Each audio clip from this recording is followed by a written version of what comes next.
আপনি যখন আপনার চিন্তাগুলোকে দোয়াতে রূপান্তরিত করে ফেলবেন, আল্লাহ তাআলা তখন আপনার সমস্যাগুলোকে তার রহমতে পরিণত করে দিবেন। সুবহানাল্লাহ। আমার সন্তানদের মাঝে আমি আমার ছেলেবেলাকে খুঁজে পাই। ওদেরকে যখন এইভাবে হাসি খুশি দেখি তখন আমার মনটা সত্যি খুশিতে ভরে ওঠে। আল্লাহ সবসময় ওদের এইভাবে হাসি খুশি আর ভালো রাখুক। আজকের ভিডিওতে আমি আপনাদের সাথে শেয়ার করার জন্য চলে এসেছি বরিশালের বিখ্যাত খাবার বিস্কিট রেসিপি নিয়ে। অনেকেই হয়তো এটা চিনেন না, তবে যারা বরিশালের আছেন তারা অবশ্যই চিনে থাকবেন। যারা চিনেন অবশ্যই কমেন্ট বক্সে আমাকে জানিয়ে যাবেন। তো হ্যালো এভরিওয়ান, আসসালামু আলাইকুম। কেমন আছেন সবাই? আশা করছি সবাই অনেক বেশি ভালো আছেন। আমিও আলহামদুলিল্লাহ বেশ ভালো আছি। আমার বাসায় সাধারণত মাছ বা যে কোনো সবজির তুলনায় মাংসটাই বেশি খাওয়া হয়, তো এই জন্য সবসময় আমাকে মাংসের মশলাটাকে রেডি করে রাখতে হয়। আমার যেহেতু ছোট বেবি আছে, তাই সবসময় কিন্তু আসলে সব কাজ সেভাবে করে উঠতে পারি না, তাই যখন যেটা সময় পাই সেটাই করে কাজটাকে একটু এগিয়ে রাখতে চেষ্টা করি। আমার পেজটা ক্রিয়েট করা থেকে এই পর্যন্ত কোনো লং ভিডিও শেয়ার করা হয়নি। আসলে লং ভিডিও সেভাবে মেক করা হয় না, তো লং ভিডিও নাকি দিতেই হবে, সেই জন্য এই ভিডিওটা আপনাদের সাথে শেয়ার করলাম। মাংসের মশলা বানানোর জন্য আমি এখানে এলাচ, দারচিনি, তেজপাতা, সেই সাথে অল্প পরিমাণে জিরা হালকা আঁচে টেলে নিয়েছি।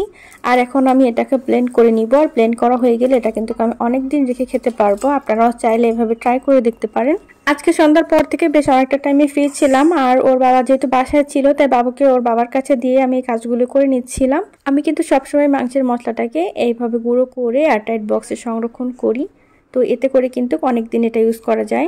বিস্কিট রান্নার জন্য আমি এখানে নতুন চাল নিয়েছি, আর এই চালটা কিন্তু আমার মা বাড়ি থেকে নিয়ে এসেছিল। আর আজকের রেসিপিটা কিন্তু আমার মাই করছে, আমি আপনাদের সাথে শুধু শেয়ার করছি। আমি যেহেতু আগে এটা কখনো রান্না করিনি, তাই আমি সেভাবে পারিও না। আর আম্মু যেহেতু আছেই, তো আম্মু এটা রান্না করছে। এখানে প্রথমে চালগুলোকে একদম হালকা আঁচে ভেজে নিচ্ছে, আর ভেজে নেওয়ার পর সাথে সাথে কিন্তু ঠান্ডা পানিতে দিয়ে দিচ্ছে। এখানে আমি কিছু খেজুরের গুড় জাল করে নিচ্ছি। আসলে এটা সাধারণত খেজুরের গুড় দিয়ে করা হয়ে থাকে।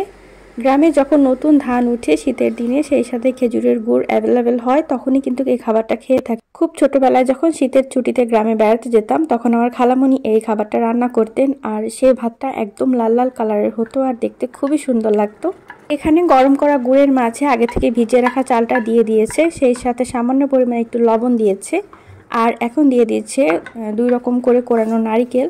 তো সবকিছু একসাথে ভালোভাবে মিক্স করে নিচ্ছে। এই খাবারটা আসলে রাতের বেলা রান্না করে শীতের সকালে খেতে কিন্তু বেশি ভালো লাগে।